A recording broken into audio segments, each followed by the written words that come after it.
चले तो we start the session now.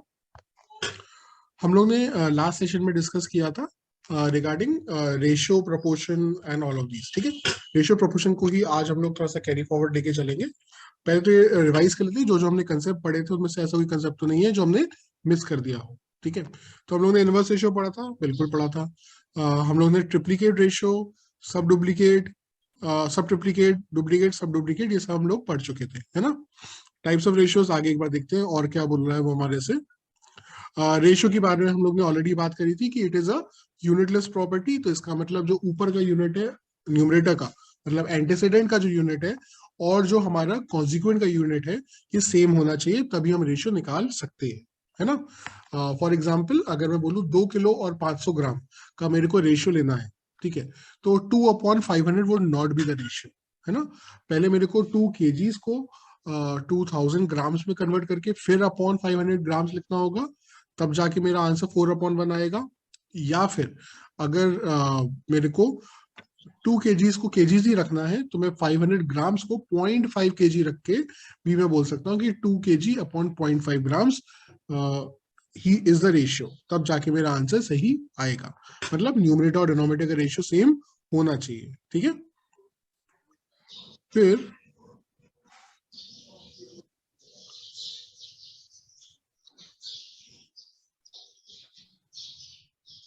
फिर हम लोग ने ये वाला क्वेश्चन इलेस्ट्रेशन से ही हम लोग एक बार देख लेते हैं कि हमने अभी जो सीखा है उसमें कोई इशू तो नहीं है। सो इलेस्ट्रेशन नंबर 1 तो सिंपल बोला है कि 12:16 को सिंप्लीफाई करना, तो वो तो आपको आता ही है। ठीक है, इलेस्ट्रेशन नंबर 2 बोलता है कि 3:4 और 4:3 अलग अलग होते हैं, बल्कि ये तो इनवर्स रेशियो होते हैं एक दूसरे के, है ना। अगर बोलूँ ए और बी में मैंने डिस्ट्रीब्यूट किया इन the ratio of 3:4, it doesn't mean कि मैंने उसको 4:3 में किया है ना, उसका इनवर्स होता है ये। Illustration 3 बोलता है there is no ratio between the number of students in a class and the salary of a student. Yes, जो antecedent और consequent का यूनिट सेम होना चाहिए।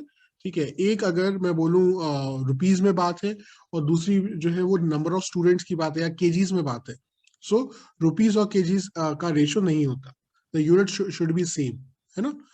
ये इलस्ट्रेशन 3 हमसे बोल रहा है। इलस्ट्रेशन नंबर 4 वही एग्जाम्पल यूज कर रहा है। ठीक है, 5 भी मेरे ख्याल से वो एग्जाम्पल यूज कर रहा है। ठीक है, विच रेशियो इज ग्रेटर, कौन सा रेशियो ग्रेटर है वो बताने के लिए आपको सिर्फ कंपेयर क्या करना होता है, दोनों को सिंप्लीफाई फॉर्म में लिखना होगा, तो आपका आंसर आ जाएगा। जैसे यहाँ पे लिख रहा है 2/1/3। ठीक है, तो आपको क्या करना पड़ेगा, 2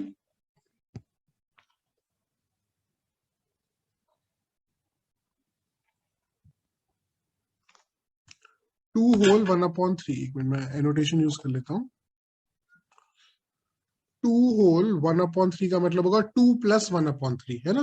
तो यहाँ पे आप 3 को 2 से मल्टीप्लाई करोगे तो हो जाएगा 6, और 2 × 3 करोगे मतलब बेसिकली आप, और प्लस कर दोगे जो भी न्यूमरेटर में एक्स्ट्रा लिखा हुआ है वो, तो ये हो जाएगा आपका एंटीसीडेंट, और नीचे कॉन्सिक्वेंट हो जाएगा 3 ही। ठीक है, ये तरीका होता है 2/1/3 को लिखने का। So that would be equal to 6 + 1 7/3। इसका रेशियो अगर मेरे को लेना है 3/1/3, तो सेम लॉजिक लगाएंगे, 3 × 3 करेंगे हो जाएगा 9, और 9 + 1 कर देंगे, यहाँ पे इंटू और यहाँ पे प्लस, तो ये जाएगा 10/3। ठीक है, क्योंकि डिनोमिनेटर दोनों के सेम है इसलिए उसको हम काट सकते हैं, तो ratio would be 7:10। Second ratio बोलता है 3.6/4.8, तो डेसिमल से डेसिमल आप उड़ा सकते हो। 6 6 होता है 36 और 6 8 होता है 48। वैसे ही 3 और 4, so the ratio would be 3:4। ये रेशियो है 7:10, ये रेशियो है 3:4। इनमें से कौन सा बड़ा होगा, आपको इसको डेसिमल फॉर्म में आप कन्वर्ट करके बता सकते हो कि 7/10 की वैल्यू होती है 0.7 और इसकी वैल्यू होती है 0.75। आपके एग्जामिनेशन में, CS के एग्जामिनेशन में इवन कैलकुलेटर भी अलाउड होता है, इसलिए मैं आपको डायरेक्टली सजेस्ट करूंगा कि आप कैलकुलेटर यूज कर सकते हो। ठीक है, तो 0.7 बड़ा नहीं होता, 0.75 बड़ा होता है उससे, है ना, तो answer would be 0.75। So this ratio would be greater. ठीक है, क्लियर। यहां तक इलस्ट्रेशन 5 तक किसी को कोई doubt? No no sir. Sir. Good. So फिर हम आ जाते हैं इलस्ट्रेशन।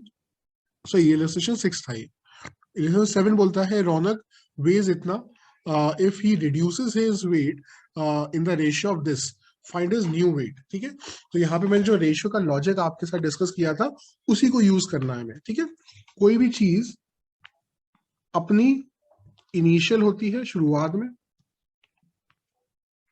और जब उसमें कोई चेंज आ जाता है, प्लस चेंज या माइनस का चेंज आता है, तो वो बन जाती है फाइनल, है ना, राइट। तो यहाँ पे वही कंसेप्ट यूज कर रहा है। Raunak weighs 56.7 kgs if he reduces his weight. ठीक है, सो ये क्या है, इनिशियल। जो रौनक का इनिशियल वेट है वो क्या है, 56.7 है। If he reduces weight in the ratio of 7:6, in the ratio of 7:6, reduction का मतलब क्या होगा, इनिशियली जो चीज 7 थी अब वो 6 हो गई है। समझ में आ रही है बात? इनिशियल जो चीज 7 थी अब वो 6 हो गई है।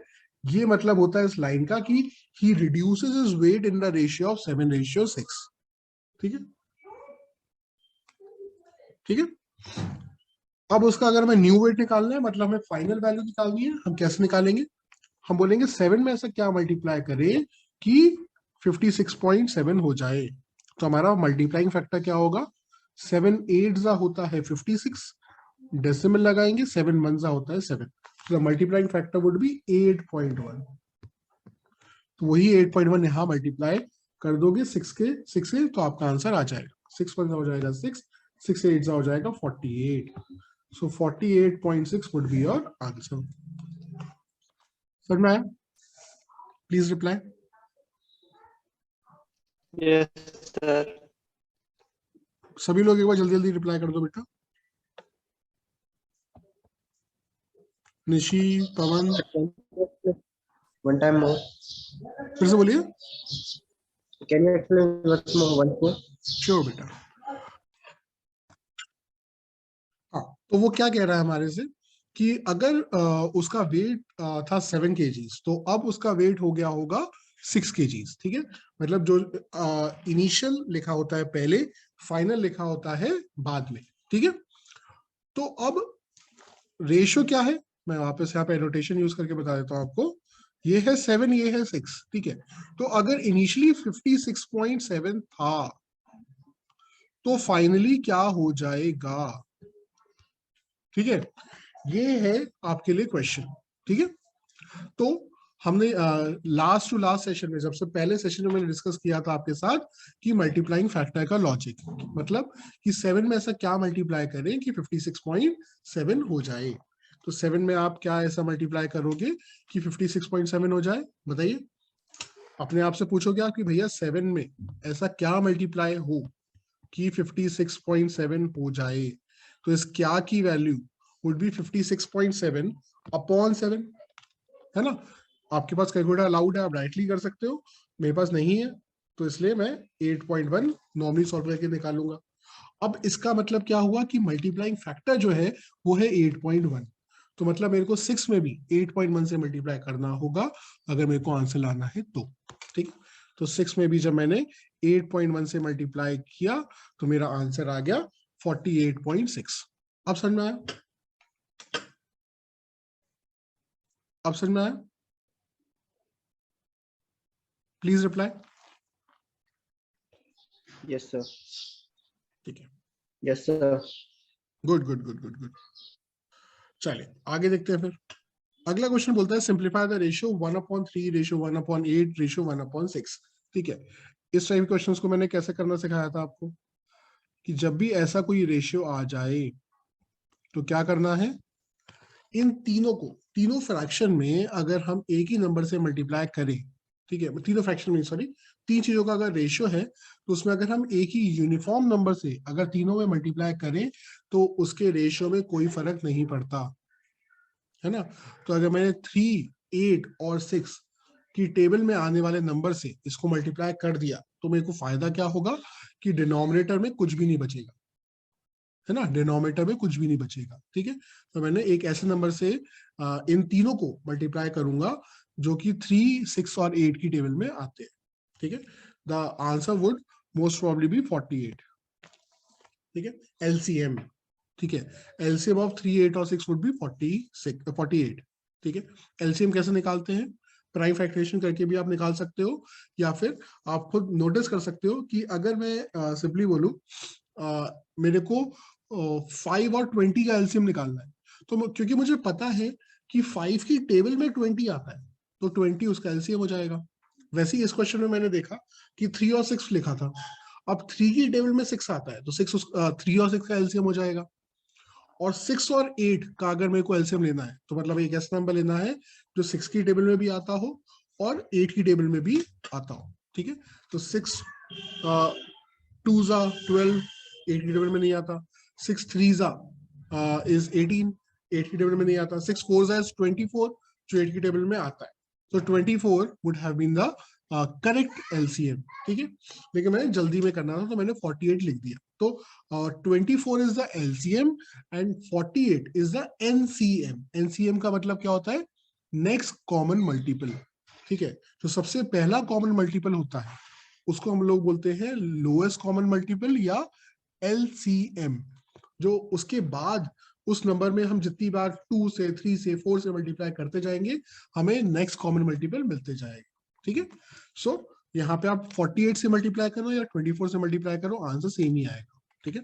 सो जब मैंने 1/3 को 48 से मल्टीप्लाई किया, जब मैंने 1/8 को 48 से मल्टीप्लाई किया, और जब मैंने 1/6 को 48 से मल्टीप्लाई किया, तो क्या होगा, ये हो जाएगा 6 16, ये हो जाएगा 6 और ये हो जाएगा 8, ठीक है। देखो यही नुकसान होता है एनसीएम से मल्टीप्लाई करने का, कि जो आंसर आता है उसके बाद और सिंप्लीफाई हो सकता है ना। मतलब इसको और काटा पीटी हम कर सकते हैं, क्योंकि तीनों के तीनों 2 की टेबल में जा रहे हैं। तो ये हो जाएगा 4 यहाँ पे, 3 यहाँ पे और 8 यहाँ पे। अब ये होगा इसका एक्चुअल में रेशियो, ठीक है। यहां तक कोई डाउट, यहां तक कोई डाउट? No sir. गुड, ठीक है, No, sir. Very good, very good, ठीक है। दूसरी चीज, अगर इसका मेरे को आपको बेस्ट मेथड बताना होता, तो ये इसका बेस्ट मेथड वही है जो मैंने आपको एक और क्वेश्चन दिया था उसका बेस्ट मेथड था, ठीक है। और वो क्या क्वेश्चन था कि 2a is to 3b is to 5c। याद आ रहा है, याद आ रहा है इसका बेस्ट मेथड कि भैया, यस सर, इक्वल टू में ये ले लेते थे। हाँ है ना, हम क्या बोलते थे भैया, a को इग्नोर करो, इन दोनों को मल्टीप्लाई करो 15, है ना। फिर b निकालना है, तो अब इस बार b को इग्नोर करो और 2 और 5 को मल्टीप्लाई करो तो हो जाएगा 10, ठीक है। अब c निकालना है, 5 को इग्नोर करो, 3 into 2 कर दो, हो जाएगा 6। ये होता था इसका a ratio b ratio c का शॉर्ट ट्रिक। याद आ गया,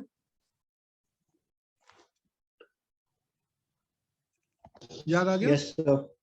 ठीक है, गुड, ठीक है। तो ये हो गया इसका शॉर्ट ट्रिक।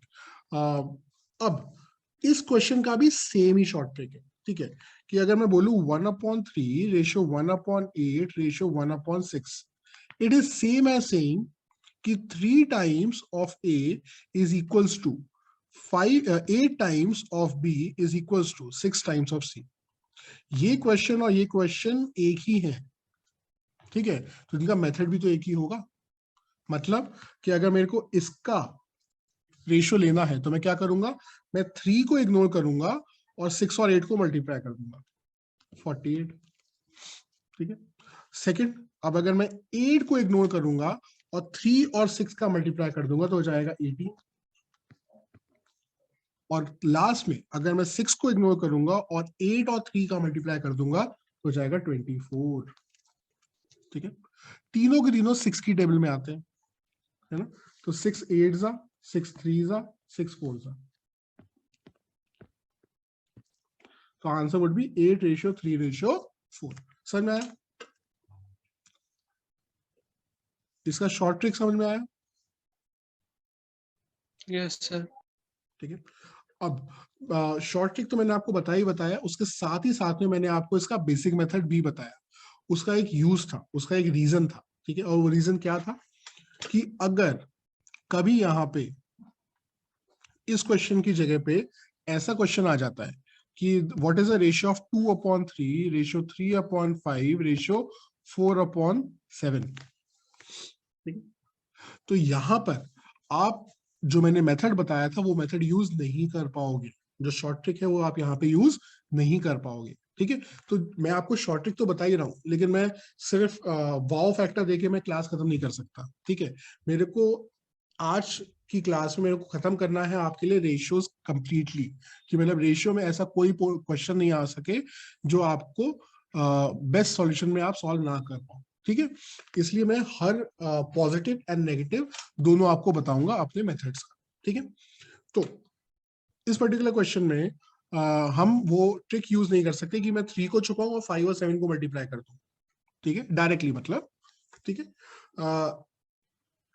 करूंगा मैं वही, लेकिन एक एक्स्ट्रा स्टेप होगा उसमें। ठीक है, और एक्स्ट्रा स्टेप क्या होगा, यहां पे मैं 3 को छुपाऊंगा, 5 और 7 को मल्टीप्लाई करूंगा जो कि हो जाएगा 35, और उस 35 को मल्टीप्लाई करूंगा 2 से जो न्यूमरेटर है ना। सो 35 into 2 70 would be the answer. ठीक है, नेक्स्ट सेकंड वाले के लिए मैं 5 को छुपाऊंगा, 3 और 7 को मल्टीप्लाई करूंगा जो कि हो जाएगा 7 3 21, और 21 को मैं फिर 3 से मल्टीप्लाई करूंगा जो कि हो जाएगा 63। ठीक है, नेक्स्ट 7 को मैं छुपाऊंगा, 3 और 15 को मल्टीप्लाई करूंगा हो जाएगा 15, और 15 को मैं मल्टीप्लाई करूंगा इसके न्यूमरेटर से, 15 4 would be 60। So 70 ratio 63 ratio 60 would be my answer. ठीक है, अब पहले ये बताओ, ये समझ में आया, ये ट्रिक समझ में आई? जल्दी से बताओ बेटा। Yes sir. बाकी लोग? Yes sir. अब अगर मैं यहाँ पे बेसिक मेथड यूज करता तो उससे मैं चेक कर, मल्टीप्लिकेशन वाला कॉन्सेप्ट समझ नहीं आ रहा सर। मल्टीप्लिकेशन मतलब ये जो ऊपर न्यूमरेटर से मल्टीप्लाई कर रहे हैं वो, या मल्टीप्लिकेशन ही कैसे कर रहे हैं वो? चलो एक काम करता हूँ, मैं पहले ब्लैक कलर से मैं आपके लिए ये एक्सप्लेन करता हूँ कि इसका बेसिक मेथड यस क्या सर। है। ठीक है, बेसिक मेथड से बाकी सब लोग को भी कॉन्फिडेंस आएगा कि हमने जो आंसर निकाला है वो सही निकाला है। ठीक है, तो 2/3, 3/5, 4/7, दिस इज द रेशियो। अब मैंने बेसिक मेथड में क्या बोला था, इन सभी नंबर्स को, ध्यान सुनना मेरी बात, आपको ये जो ट्रिक है उसका पीछे का राज बता रहा हूं मैं आपको, उसके पीछे का फंडामेंटल बता रहा हूं मैं आपको। ठीक है, ध्यान सुनना।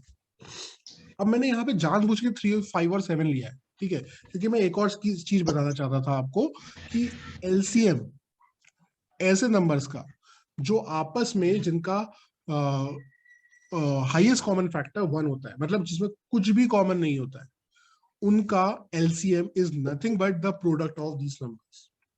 देखो 3 में, 5 में और 7 में कुछ भी कॉमन है क्या? Is there anything common in them? नहीं है ना? No sir. हाँ, तो जब कि तीनों नंबर्स में कुछ भी कॉमन नहीं है तो उनका एलसीएम क्या होगा?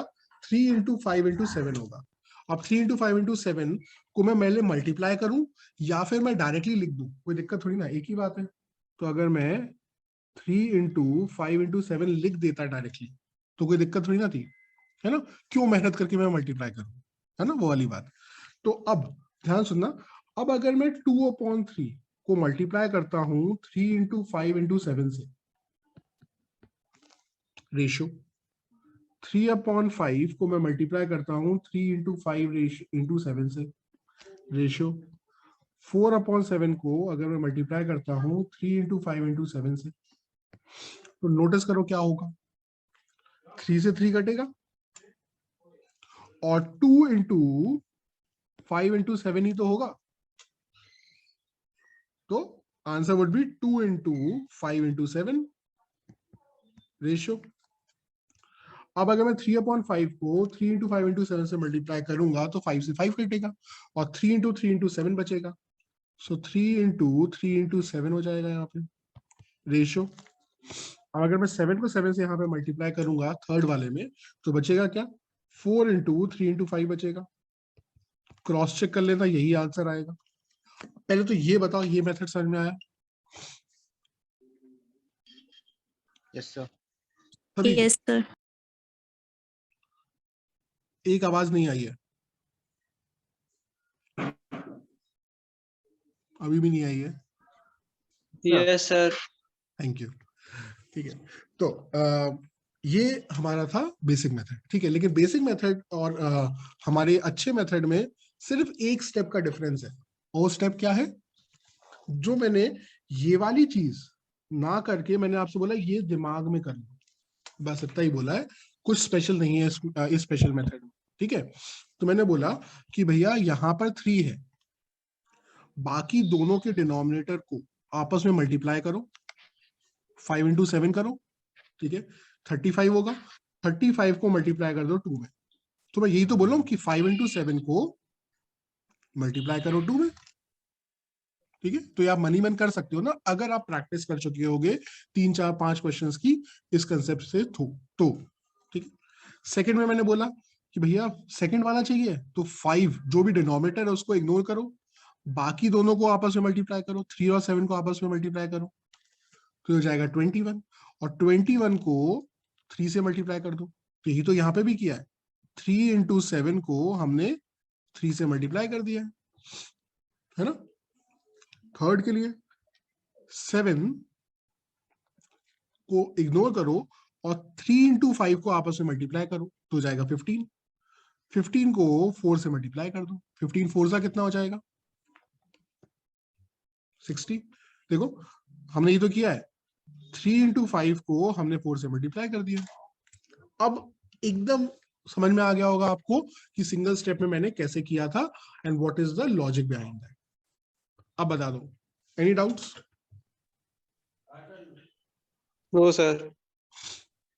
No, sir. Perfect perfect, No, sir. Thank you thank you thank you. ठीक है, अब हम आ जाते हैं अपने एप्लीकेशंस में। इलेस्ट्रेशन सारे हो चुके हैं, एप्लीकेशन अच्छा एग्जांपल 1 हम देख चुके हैं, एग्जांपल 2 हम एक बार देख लेते हैं। The ratio of number of boys to the number of girls in a school of 720 students is 3:5. ठीक है, already 3:5, let me use 3:5 है बॉयज और गर्ल्स का रेशियो। ठीक है, तो टोटल would be 8। ठीक है, यस सर।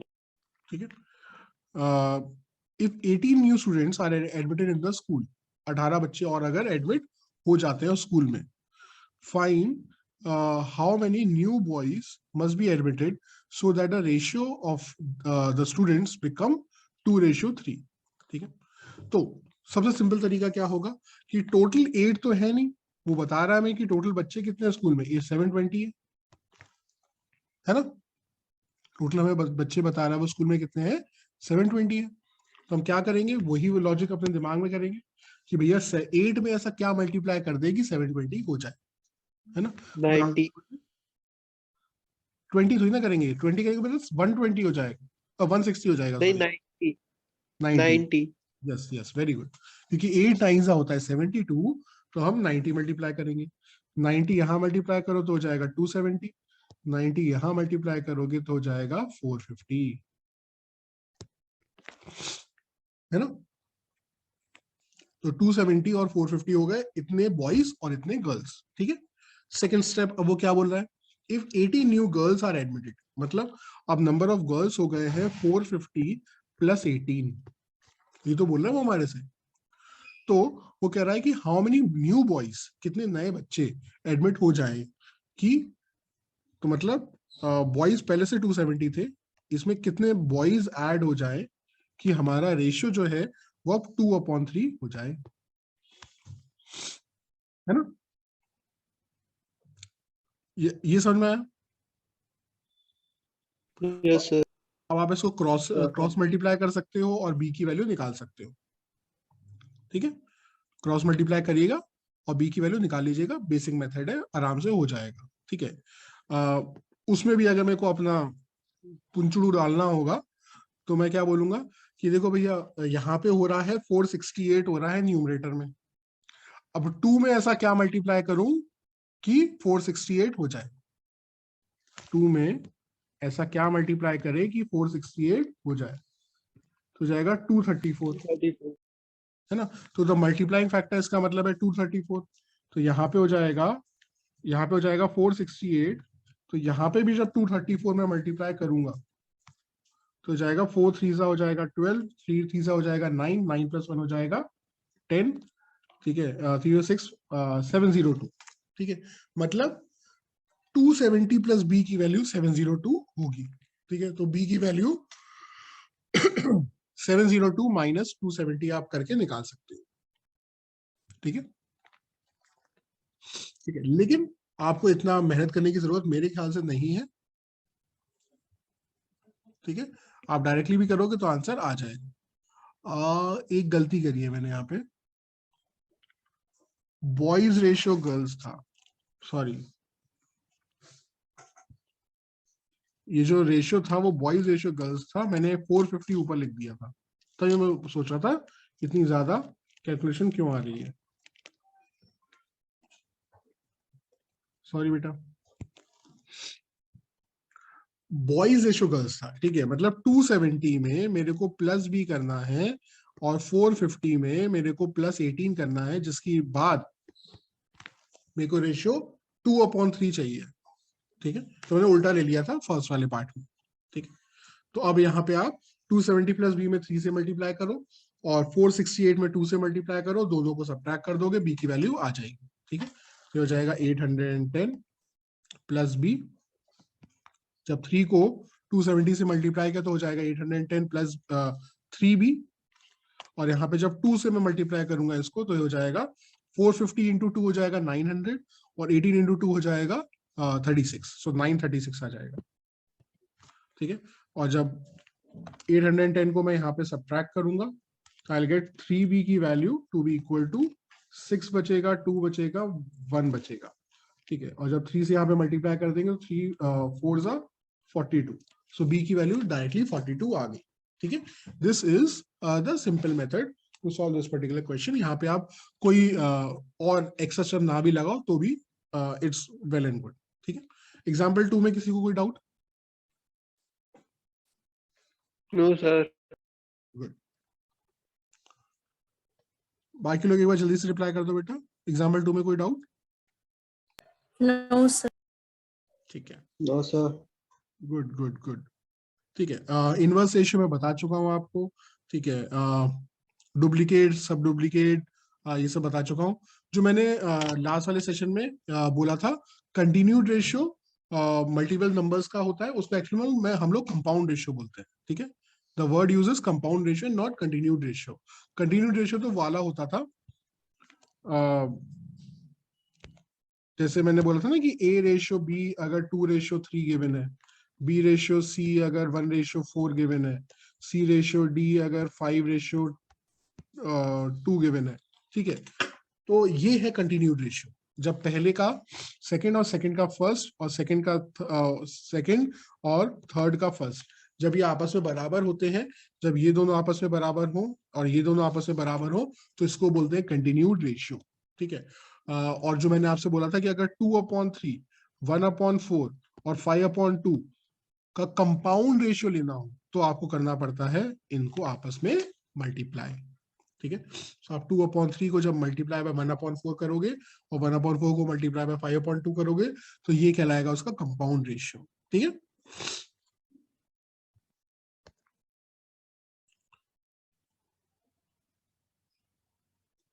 ठीक है,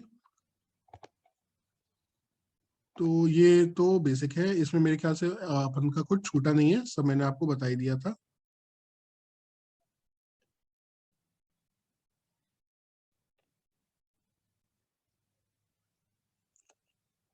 ये वाला एग्जांपल आप कर लेना, बहुत सिंपल क्वेश्चन है। Monthly income of 2 persons are in this particular ratio, और जो मंथली एक्सपेंडिचर है वो इस पर्टिकुलर रेशियो में है। इफ ई सेव्स इतने रुपीस तो बताइए उनकी मंथली इनकम क्या होगी। ठीक है, तो बस यहाँ पे एक मेरे को पॉइंट बताना है, और वो पॉइंट बड़ा सिंपल सा है कि जब दो अलग अलग रेशियो गिवन हो, जब दो रेशियो अलग अलग गिवन हो, तो उसका कहीं से दूर दूर तक ये मतलब नहीं होता है कि दोनों का कॉमन रेशियो या फिर मल्टीप्लाइंग फैक्टर भी सेम ही होगा। ठीक है, हमें पता है कि हम अपनी इनकम के दो काम कर सकते हैं, या तो हम उसको स्पेंड करेंगे या उसको हम सेव करेंगे। अगर हम स्पेंड करते हैं तो वो कहलाता है एक्सपेंडिचर, अगर हम सेव करते हैं तो वो कहलाता है हमारा सेविंग।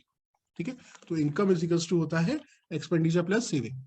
ठीक है, या फिर मैं बोलूं कि इनकम माइनस एक्सपेंडिचर होता है सेविंग, एक ही बात है ना। जितनी इनकम थी उसमें से जितने मैंने खर्च किया, जो बचा वो मेरी सेविंग है। ठीक है, अब इसी को यहाँ पे यूज कर रहे हैं अपन। ठीक है, कैसे यूज कर रहे हैं देखते हैं।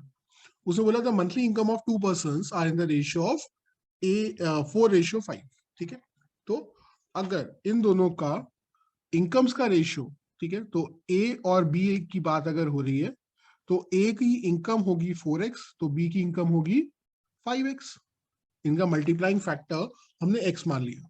ठीक है, फिर उसने बोला their monthly expenditure are in the ratio of 7:9। तो हम यहाँ पे 7 और 9x नहीं लेंगे, हम 7x और 9x नहीं लेंगे, हम लेंगे 7y और 9y। समझ में आ रहा है क्यों?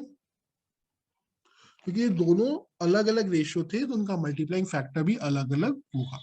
ठीक है, और this minus this is equals to 5000, और this minus this is also equals to 5000 उसने गिवन है हमें, क्योंकि दोनों का वो बोल रहा है, सॉरी 5000 नहीं 50 रुपीज बोल रहा है, मैंने उसको गलत पढ़ लिया था, 50 रुपीज बोल रहा है।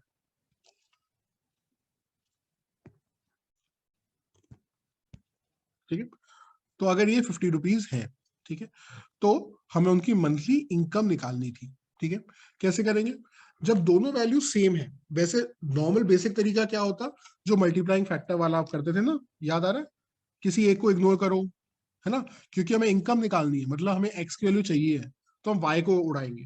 ठीक है, तो हम यहाँ पे कर सकते थे 9 का मल्टीप्लाई, और यहाँ पे कर सकते थे हम 7 का मल्टीप्लाई। ठीक है, तो हो जाएगा 4 9 हो जाएगा 36 x, माइनस हो जाएगा 7 9 63, यहाँ पे आ जाएगा 450। ठीक है, नीचे हो जाएगा 5 7 हो जाएगा 35x, यहाँ पे आ जाएगा माइनस का 63y y, और यहाँ पे आ जाएगा 350। जब मैं दोनों को सब्ट्रैक्ट करूंगा तो इनके नीचे वालों के साइन चेंज हो जाते हैं। ठीक है, तो ये इससे ये कट जाएगा, 36x माइनस 35x बचेगा x, और 450 माइनस 350 बचेगा 100। सो x की वैल्यू आ जाएगी 100। ठीक, x की वैल्यू 100 आ गई, तो अब आप 4x भी निकाल सकते हो, 5x भी निकाल सकते हो। 4x would be 400, 5x would be 500। ठीक है, ये इसमें कोई डाउट? No sir. ठीक है, तो आप ऐसे कर सकते No, थे, sir. या फिर आप 4x माइनस 7y, क्योंकि दोनों ही बराबर है, इसलिए आप इनको 5x माइनस 9y भी लिख सकते थे। ठीक है, तो 4x इधर जाके बन जाएगा माइनस का 4x, तो 5x माइनस 4x हो जाएगा x, और माइनस का 9y इधर जाके बन जाएगा प्लस का 9y, और प्लस का 9y माइनस का 7y हो जाएगा 2y। ठीक है, आप ये भी कर सकते थे इस क्वेश्चन में सिर्फ, क्योंकि यहाँ पे 50 और 50 दोनों सेम थे। जब दो चीजें किसी तीसरी चीज के बराबर हैं, तो वो दोनों आपस में ही तो बराबर ही होंगी, है ना। जिससे मेरे को पता चलेगा कि x इक्वल्स टू 2y है। जब x इक्वल्स टू 2y है, तो मैं किसी भी एक इक्वेशन में x इक्वल्स टू 2y लिख दूंगा। मतलब जहां पे 4x, अगर x इक्वल्स टू 2y है, तो 4x हो जाएगा 8y, है ना। तो इस इक्वेशन में हो जाएगा 8y माइनस 7y, मतलब 8y minus 7y is equals to 50, मतलब y इज 50। अगर y 50 है तो x इक्वल्स टू 100 हो जाएगा। ठीक है, ऐसे भी आप सोच सकते थे। ठीक है, मैं ये नहीं बोला कि इनमें से कोई भी अच्छा है या खराब है, दोनों ही इक्वली सिंपल है। ठीक है, कोई डाउट? कोई doubt? No, No, sir. No sir. Good good good. अगला एग्जांपल देख लीजिए, एग्जांपल 2 और 3, 2 एग्जांपल बचे हैं, उसके बाद हम लोग आज की क्लास खत्म कर सकते हैं। ठीक है, जल्दी से एग्जांपल 2 देख लो, पहले ट्राई करो उसको। चले अब देखते हैं हम लोग example 2. The ratio of the prices of to houses was 16:23. 2 years later, when the prices of the first has increased by 10% and that of the second by 477 rupees, the ratio of the prices become this much. ठीक है. Find the original prices of the two houses. ठीक है, मैंने पहली class में आपको ratio और percentage का लॉजिक बताया था. आज ही की क्लास में मैंने आपको इनिशियल और फाइनल का लॉजिक बताया है. ठीक है, तो अगर इनिशियल 16x है, ठीक है, तो जो 10% का इंक्रीमेंट या डिक्रीमेंट होता है वो किसके रिस्पेक्ट में होता है? हमेशा इनिशियल के रिस्पेक्ट में होता है. ठीक है, जो भी चेंज होता है वो किसके रिस्पेक्ट में होता है? इनिशियल के रिस्पेक्ट में होता है. ठीक है, तो जाएगा जो ये 10%, 10% का मतलब होता है 10/100 ऑफ क्या होगा? यही 16x ही होगा. ठीक, मतलब 1.6x. 16x/10 हो जाएगा 1.6x. मतलब 16x में जब 1.6x ऐड हुआ तो हो गया 17.6x. So this is the final value. 17.6x is the final value. अब 17.6x अपॉन अगर मैं क्या करूं, इतने 2 साल बाद क्या हुआ है, जो पहला है उसको 10% से हमने बढ़ाया तो अब हो गया 17.6. दूसरा वाला रुपीज में बढ़ा है, तो दूसरा वाला था कितना? 23x था, वो बढ़ा है 477 रुपीज, जिसकी वजह से अब रेशियो हो गया है 11/20. तो बस आपको अब 17.6 इंटू 20 करना है. ठीक है, 17 2 होता है 34.6 इंटू 2 होता है 1.2. 34 प्लस 1.2 हो जाएगा 35.2. ठीक है, सो ये हो जाएगा 35.2. लेकिन हाँ, 20 से मल्टीप्लाई करना तो एक डेसिमल जो था वो भी उड़ जाएगा, तो 352 रह जाएगा. ये 352x हो जाएगा. ठीक है, किसी भी नंबर को 11 से मल्टीप्लाई करने का एक बहुत सिंपल सा ट्रिक होता है कि 23 को 11 से मल्टीप्लाई करना है, 2 लिखो 3 लिखो, बीच में 2 + 3 लिख दो, तो हो जाएगा 253x. ठीक है, और वही ट्रिक 477 मतलब 3 डिजिट नंबर में भी वर्क करता है. तो क्या हो जाएगा? 4 लिखो 7 लिखो, ध्यान सुनना आगे क्या कर रहा हूं मैं. ये इस वाली जगह पे लिखो 7 और 7 का एडिशन, जो कि हो जाएगा 14. 14 का मतलब 1 कैरी में दे दो, 4 यहां पे लिख दो. नेक्स्ट स्टेप पे 4 + 7 करो, वो हो जाएगा 11. 11 + 1 कैरी था, तो अब हो जाएगा वो 12. तो एक और 1 कैरी यहां जाएगा, 2 यहां जाएगा. क्योंकि 4 में 1 कैरी है तो ये 4 + 1 5 हो जाएगा. तो 5247 would be the product of 477 into 11. ठीक है, आपको इस ट्रिक की शायद कम जरूरत पड़े क्योंकि आपके पास कैलकुलेटर अलाउड होता है. लेकिन अगर 23 इंटू 11 जैसी चीज है तो जितने देर में आप कैलकुलेटर पे 2 3 इंटू 1 1 टाइप करोगे, उससे कम टाइम में आई एम वेरी श्योर आप 23 इंटू 11 को डायरेक्टली लिख लोगे. ठीक है, तो if you know a particular trick, मतलब अगर उसका यूज हो सकता है आगे चल के या अभी, तो क्यों ना हम लोग करें. तो that was the only reason मैंने आपको ये ट्रिक बताई. ठीक है, अब 352x माइनस करोगे 253. ठीक है, तो 352x माइनस का 253x would be equal to 5247. ठीक है, मल्टीप्लाई करोगे, सॉरी सब्ट्रैक्ट करोगे, फिर x के लिए निकाल लोगे. वो पूछ कर रहा है, ओरिजिनल प्राइस पूछ रहा है, तो हमें निकालना है 16x की वैल्यू एक्सपेक्ट कर रहा है वो हमारे से, और 23x की वैल्यू हमारे से वैल्यू एक्सपेक्ट कर रहा है. ठीक है, एनी डाउट्स? क्या ये समझ में आ गया? Yes. Yes, sir. एक आवाज कमाई है.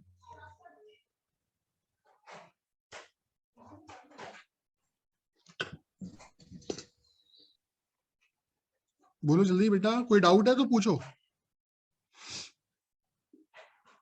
No, sir. No, sir. Yes, sir. ठीक ठीक ठीक. चलिए, एग्जांपल 3 बोलता है find in what ratio will the total wages of the workers of a factory be increase or decrease if there is a reduction in the number of workers in the ratio of this and an increment in the wages in the ratio of this. ठीक है, तो same logic मैंने आपको बताया था initial और final का. ठीक है, सो दो यहाँ पे दो चीजें हैं, इनिशियल में जब कोई चेंज होता है तो वो बन जाता है फाइनल, ठीक है। जब रेशियो में इनिशियल और फाइनल लिखा होता है इसका मतलब नंबर ऑफ वर्कर्स, ठीक है, नंबर ऑफ वर्कर्स लिखा हुआ है उसने, तो नंबर ऑफ वर्कर्स इनिशियली रहे होंगे 15, तो फाइनली हो गए होंगे 11, ठीक है। अगर आप वेरिएबल यूज करना चाहते हो तो 15x और 11x भी लिख सकते हो, ठीक है। अब वो कह रहा है उनकी जो वेजेस है वो इंक्रीज हो गए 22 से 25, तो पहले 22 थी, अब हो गई है 25, ठीक है। This is the ratio of the wages, ठीक है। और हमें पता है कि number of workers into wages would be the total expenditure of that particular company. अगर मेरे पास 5 एम्प्लॉई हैं जिनकी इनकम 2000 है, तो मेरी टोटल खर्चा कितना होगा, 5 इंटू 2 मतलब 10,000, है ना। तो वही बात यहाँ पे, number of workers into wages would be a total expenditure. So यहाँ पे टोटल एक्सपेंडिचर कितना होगा, 22 इंटू 15, 22 में से 2 निकालो, 15 को दे दो, हो जाएगा 30, और 30 इंटू 11 हो जाएगा 330। 25 इंटू 11 निकालने का वही मेथड जो आपको मैं बता चुका हूँ, 2 लिखो 5 लिखो, बीच में 2 + 5 कर दो, 275। अब जो वेजेस है वो क्या हो गई हैं, 330 से 275 हो गई है, ठीक है। इन व्हाट रेशियो, वो रेशियो ही पूछ रहा है, तो यहीं पे हमारा क्वेश्चन खत्म हो जाएगा, ठीक है। 330 ratio 275 would be my answer, ठीक है। लेकिन हाँ, यहाँ पे अभी और सिंप्लीफाई हो सकता है, तो हम सिंप्लीफाई कर देंगे, ठीक है। 25 वंजा और वंजा, ये 25 से नहीं जाता है ना, 5 से ही कर दो पहले, फिर 25 वंजा, हाँ ठीक है, 25 से नहीं जाता, ये 5 से ही करना पड़ेगा।